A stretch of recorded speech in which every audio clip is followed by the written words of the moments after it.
is a great tradition have been that when somebody renounces or somebody follows the path of a spiritual pursuit,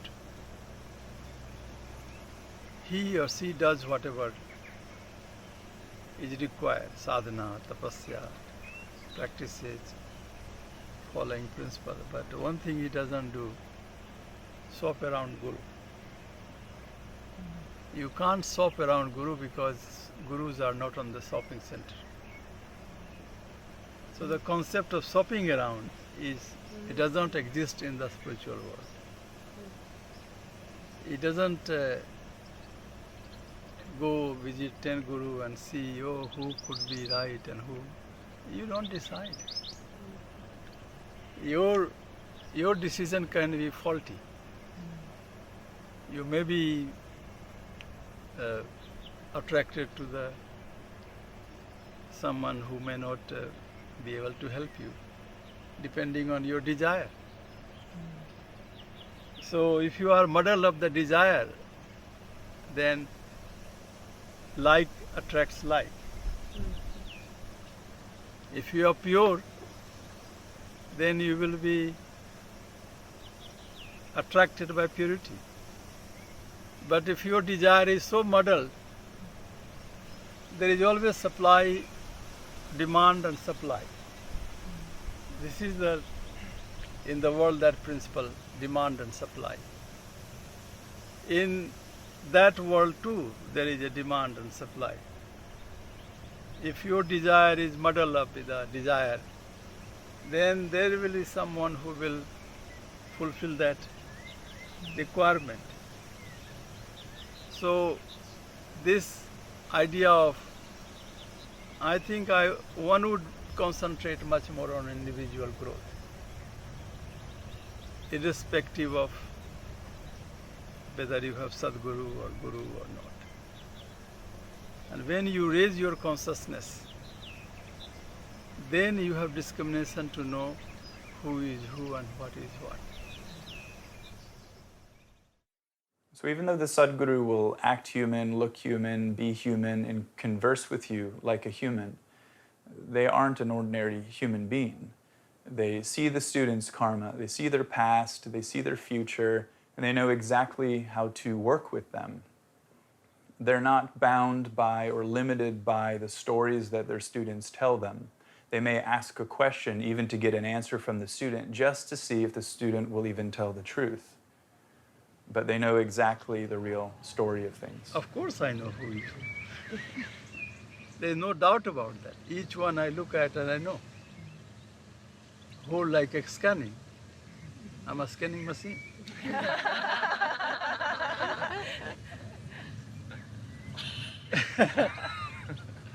There is no doubt about that. I don't know. I know exactly who stands where. Who has how many desire, who has how many ambition, who has what, who thinks. But I also see some positive. And from that positive I start working on. Let's give a chance. Let's give opportunity. If I don't, how this person can ever be? If I keep rejecting, unless you are pure, you can't come to me. Who is left then?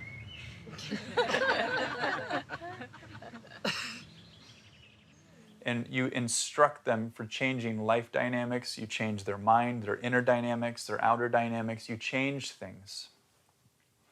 And by changing things, you put them in tests.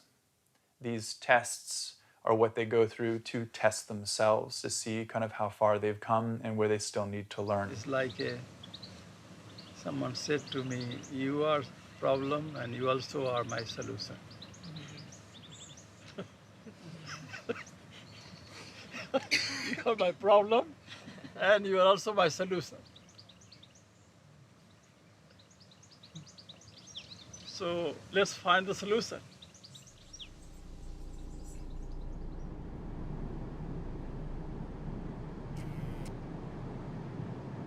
Sometimes you can think that you know where you're going and you've got a plan, but then all of a sudden you find out that you're lost and you don't know where you are. You pull over, and then some random person will come up and just say, hey, you need to go over here. You need to get to the next town, and that way you can get back on the path. And when you get to the next town, you might find another bit of information, and another person will come up to you and let you know, okay, now you need to go this way. And before you know it, you're back on the direct path, and you can see your destination, and you're arriving just in time. This is a hide and seek game. So sometimes you are rewarded and sometimes not. And you don't understand, sometimes you are rewarded and sometimes not rewarded. Why not? Whereas you haven't done anything wrong. You have been good girl and boy.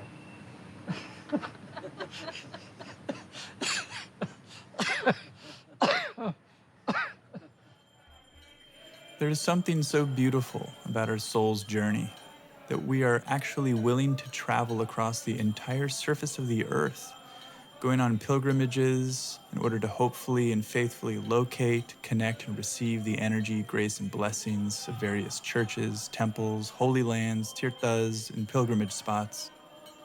These connections serve as a great point of inspiration for us. However, no matter what blessings we may receive and how inspired we end up feeling, the overall sense of life and spiritual direction can still feel muddy, leaving us remaining confused. And so it would seem that there is nothing more great than receiving direct guidance and blessings from the grace of a living enlightened master or Satguru. When someone is ignorant, does not value. So in order to value, you have to have some percentage of understanding and learning. And that's why the learning and understanding should start. A basic qualification.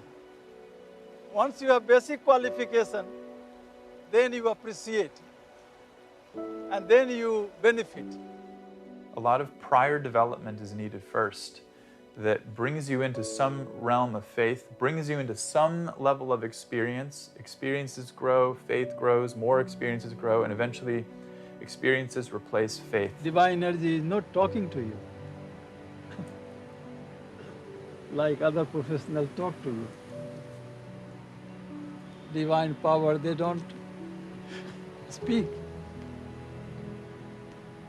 They work. And they don't inform you when they will work.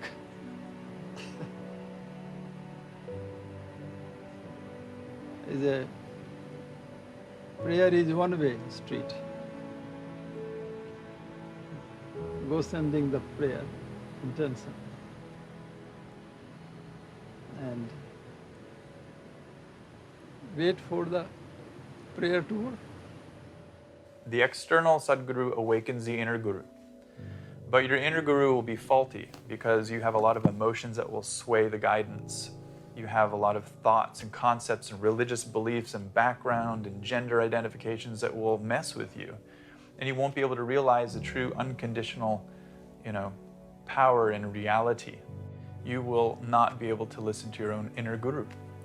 So at those times also, we need the external Sadguru to say, no, don't listen to what you think is your inner Guru. Listen to me. Don't listen to yourself, listen to me. When you're climbing a mountain, it sure does help to have a guide. And the divine guide is the guide that we're looking for in our human experience to get us to the top. So you need to figure out how the grace that you have already with you can come out. How can you locate, how can you find that grace and make it happen? Find enlightenment. Instead of it being hidden grace that you don't feel like is doing much for you in your life, or you feel like you have no access to whatsoever, how are you going to make it obvious grace? We use a Sadguru to bring it out, to make it obvious. They are obvious grace, and they are going to transform you into obvious grace.